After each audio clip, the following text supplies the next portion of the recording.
Começa agora o Saber Direito Debate. Hoje nós vamos conversar com o professor Julian Barros, que é advogado, parecista, palestrante, professor de Direito Administrativo, que ao longo da semana ministrou na TV Justiça, no Saber Direito, o curso Procedimentalização e Regime Público. Bem, professor Julian, inicialmente eu até gostaria que o senhor me dissesse sobre esse... podemos dizer que é uma nova visão do direito, sobre o direito administrativo, a procedimentalização. É um nome estranho, né? Para quem não tem formação jurídica, e aí eu peço... E quem não tem uma dicção também legal?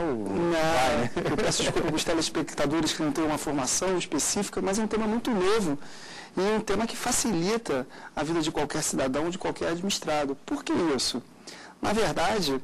Vamos quebrar aquele conjunto de prerrogativas da administração pública, vamos quebrar aquele conjunto de poderes, aquele conjunto da possibilidade do Estado editar atos de império, do Estado utilizar a força dele, invocando unicamente, exclusivamente, ao interesse público. Essa fórmula que foi trazida do continente europeu, essa fórmula que foi trazida da França, de um regime jurídico diferenciado do direito civil, com base em supremacia do interesse público, em disponibilidade do interesse público, com base em interesse público que o Estado faz gestão, ele não tem cabimento mais diante, inclusive, de uma nova perspectiva constitucional. Não seria mais aquilo o imposto pelo Estado? Exatamente. O Estado ele não pode se esconder com base no interesse público para implementar as suas decisões. Devemos evitar subjetivismo, devemos evitar a arbitrariedade. Na verdade, o Estado...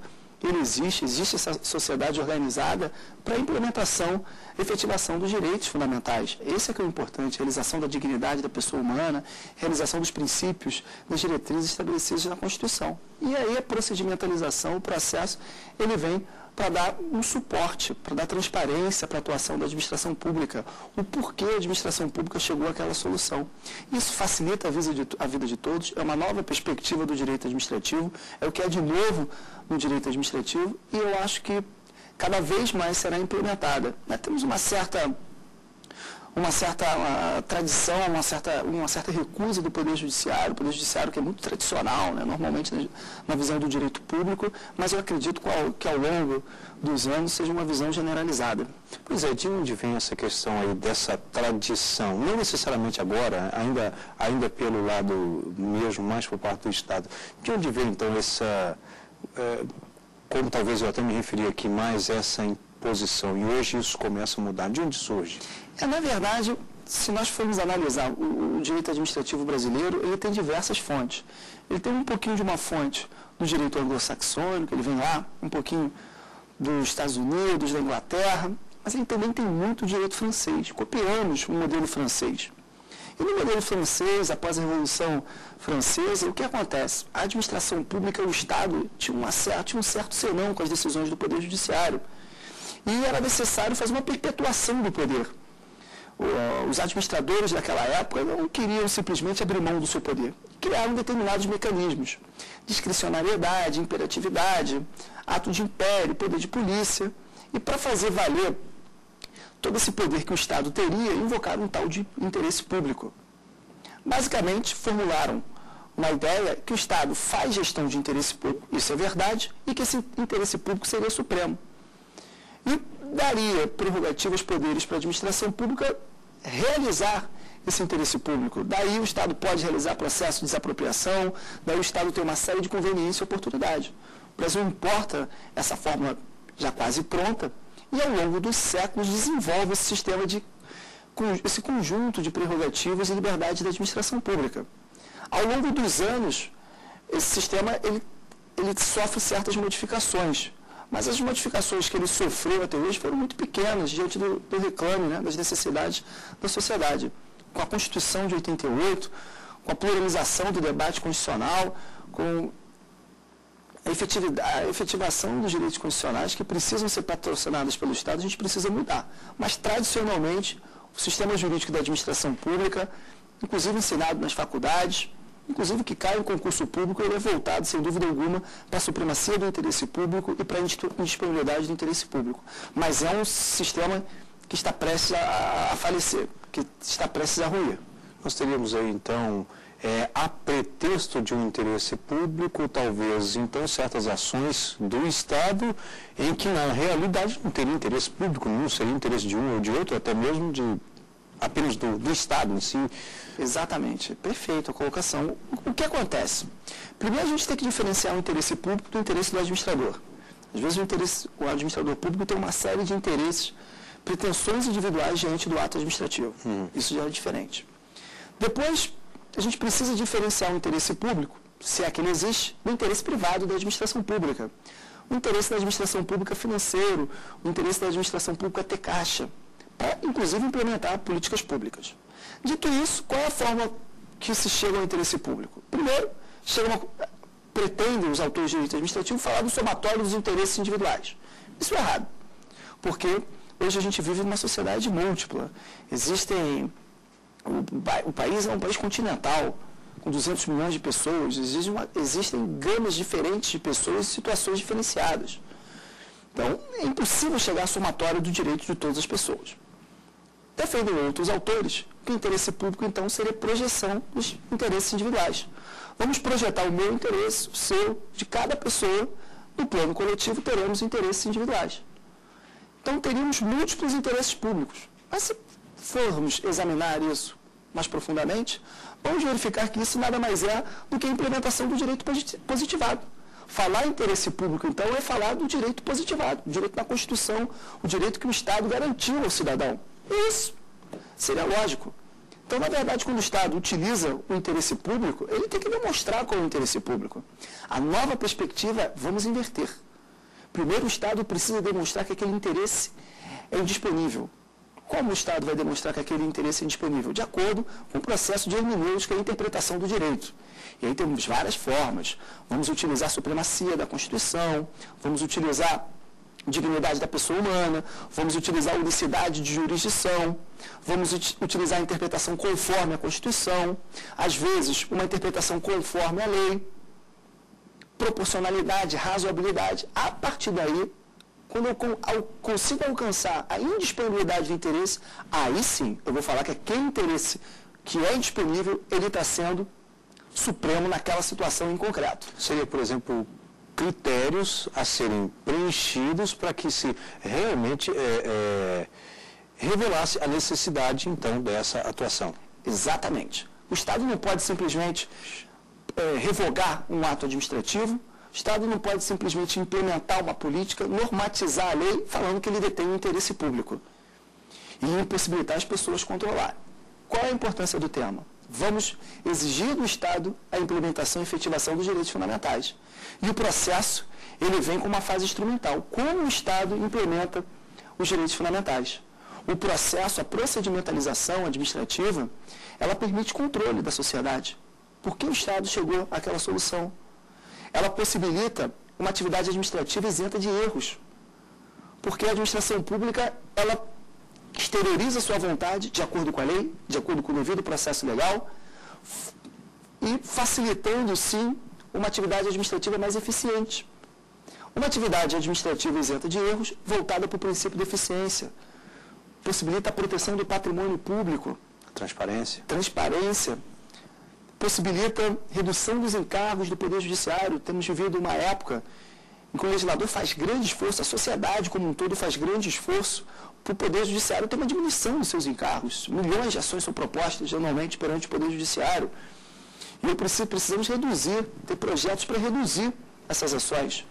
E para ter uma decisão judicial mais séria, redução dos encargos, a partir do momento que eu tenho participação dos interessados, esses interessados, eles aceitam a decisão administrativa com uma maior, de uma forma mais tem uma maior facilidade para aceitar. E aí vão propor ações do Poder Judiciário de uma forma mais reduzida. E quando propuserem, o Poder Judiciário sabe fazer o controle de forma mais adequada.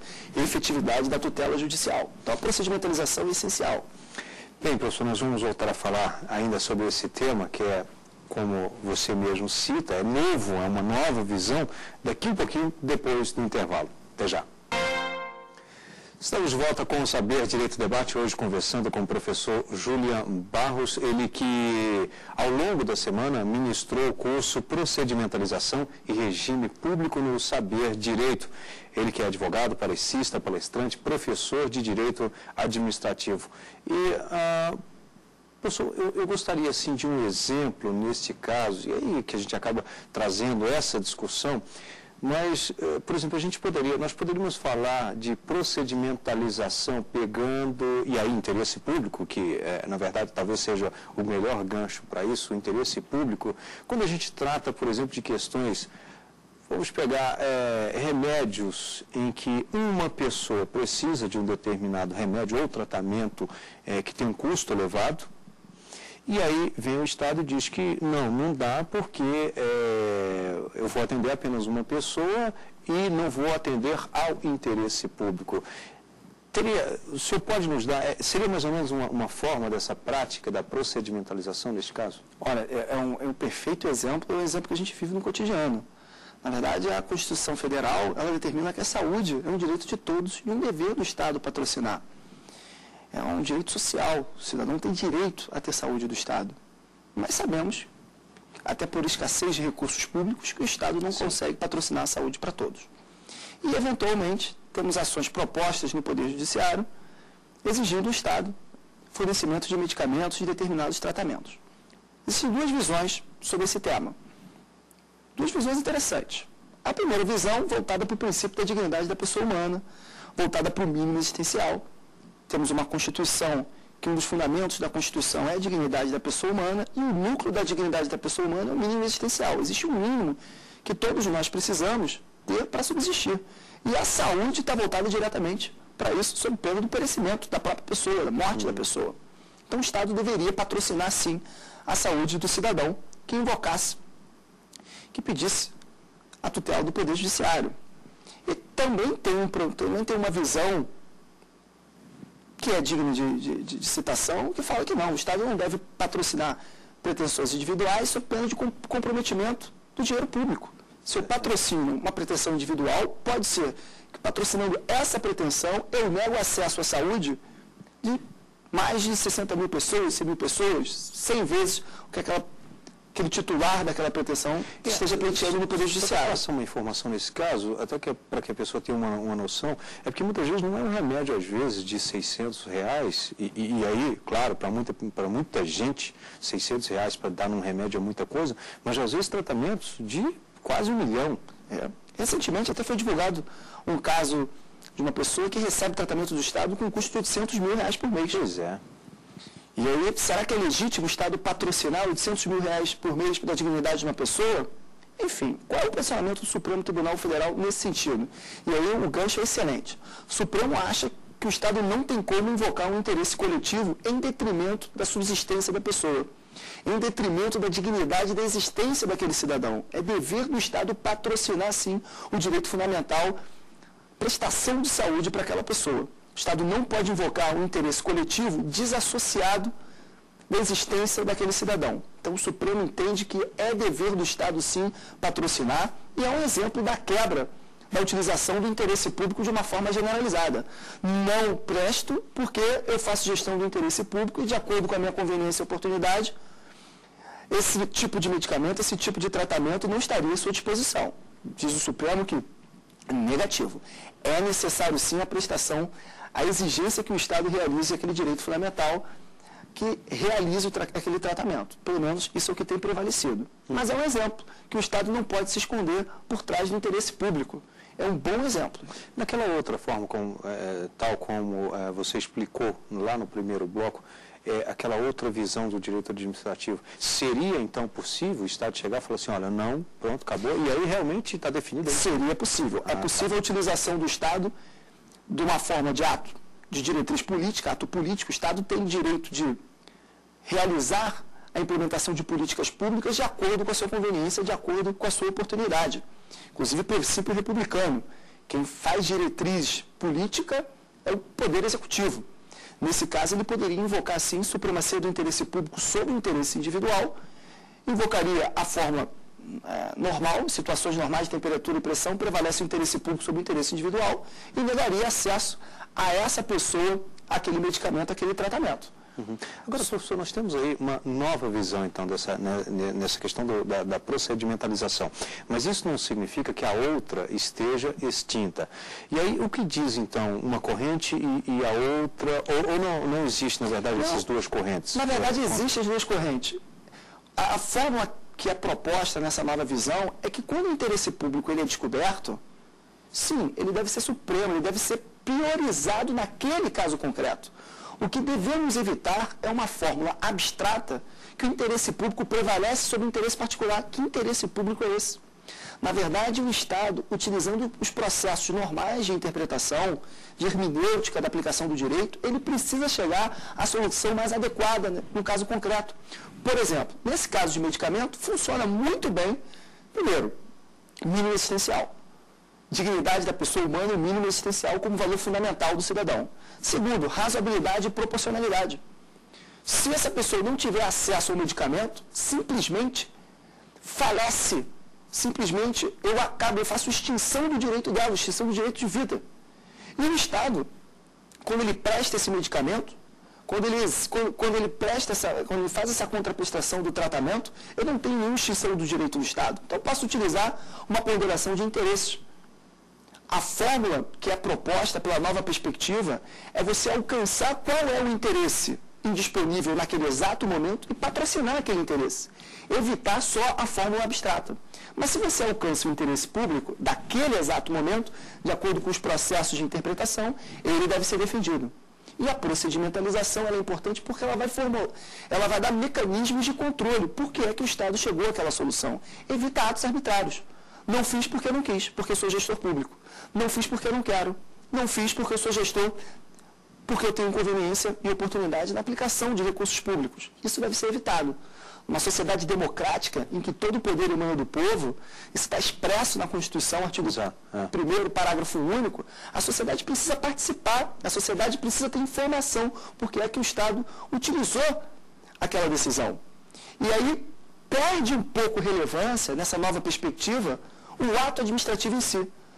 O resultado perde relevância. O que ganha relevância é a procedimentalização. Como eu alcancei aquele resultado?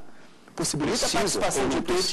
Precisa diante desse levantamento para chegar. E pela pluralidade de direitos que a nossa Constituição define. A Constituição define, faz proteção de segurança pública, de meio ambiente, de vida, saúde, de minorias, de idosos, de consumidor, faz proteção da economia, faz proteção do patrimônio, da propriedade privada, direitos políticos, direitos sociais, moradia.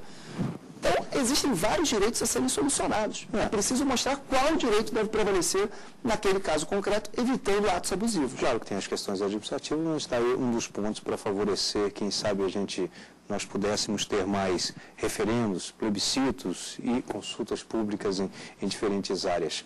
Bem, nós vamos fazer aqui mais um rápido intervalo, em seguida estaremos de volta com o Saber Direito Debate. Até já. Bem, estamos de volta com o Saber Direito Debate, hoje conversando com o professor Julian Barros, e ele que ao longo da semana ministrou o curso no Saber Direito Procedimentalização e Regime Público. O professor Julian, que além de professor em Direito Administrativo, também é advogado, parecista e palestrante. E o professor Julian é natural do Rio de Janeiro, é isso? Perfeito. Ao longo também de todo o curso de Direito, também no Rio de Janeiro? Rio de Janeiro. Me formei na universidade, Centro Universitário da cidade do Rio de Janeiro. Nasci em Botafogo e morei. Acho que tive felicidade. Rio de Janeiro é um bom local, tem muitos problemas para serem resolvidos, mas eu acho que essa questão da Copa, essa questão das Olimpíadas, tem mudado um pouco o panorama do Rio de Janeiro. Voltou a ser um bom lugar para moradia e para visitação também. É um dos grandes aspectos assim que ainda, e aí pelo menos tem reduzido, talvez seja o aspecto da violência, né? O Rio de Janeiro tem essa carga negativa, mas até depois daquela intervenção grande, né? Que nós tivemos, se não me engano, no final aliás, não necessariamente no final do ano passado, mas no ano passado, né? No ano retrasado. Então, aquilo deu assim, pelo menos deu uma melhor perspectiva de segurança à própria população em si, né? Na verdade, o Estado conseguiu reduzir a força do crime organizado, retirar a força pela arma, né? O tráfico de drogas é um crime organizado, armado. Então, a pacificação ela melhora isso. Claro que o tráfico sempre vai existir, de uma forma geral, mas o Rio de Janeiro precisava desse marco. E aí, agradecimento ao governador do Estado, a política implementada por ele tem esse mérito. Conseguiu vencer isso, essa é a verdade. Acho que passou pela mão de muita gente que às vezes ficou com um certo receio. Bom, vamos falar aqui de leitura, e eu já apresento primeiro, que é o curso de Direito Administrativo, 7ª edição da revista e atualizada. Gostaria que o senhor comentasse. O curso do professor Marcelo Justem Filho é um curso engraçado, ele não é muito utilizado na graduação, mas é o melhor curso de Direito Administrativo disponível. Ele apresenta novas perspectivas, é um curso atual, é um curso moderno. O professor Marcelo Justem Filho, ele é professor da Faculdade da Universidade Federal do Paraná, e é um belíssimo livro. É o livro, particularmente, que eu mais gosto do Direito Administrativo. Mas, algumas visões bem modernas, o estudante tem que ter cuidado. Talvez um livro também a ser estudado em mestrado, em doutorado, que apresenta novas perspectivas. Mas é um excelente livro. Acho que, diante dessa nova visão, é um livro imprescindível. Está dentro, então, desta... Está nova, ele trabalha muito bem com essa nova visão. De Celso Antônio Bandeira de Mello, curso de Direito Administrativo. O professor Celso Antônio Bandeira de Mello está dentro dos principais administrativistas do direito brasileiro. Talvez seja o curso mais vendido de Direito Administrativo no Brasil. Ele que foi responsável pela generalização e implementação do regime jurídico de direito administrativo no país. Ele fala muito bem sobre a perspectiva tradicional. Para concursos, na parte tradicional. Para concursos federais é um livro excelente. E é um livro que eu acho que todo o graduado e aquele que atua dentro do direito administrativo deveria ler. É um bom livro. Uma teoria do direito administrativo. Esse livro do professor Gustavo Minenboim é um livro que já vai trazer uma linguagem um pouco mais avançada do direito administrativo. Ele traz nessa nova teoria, vamos dizer assim, do direito administrativo, essa crise do direito administrativo moderno.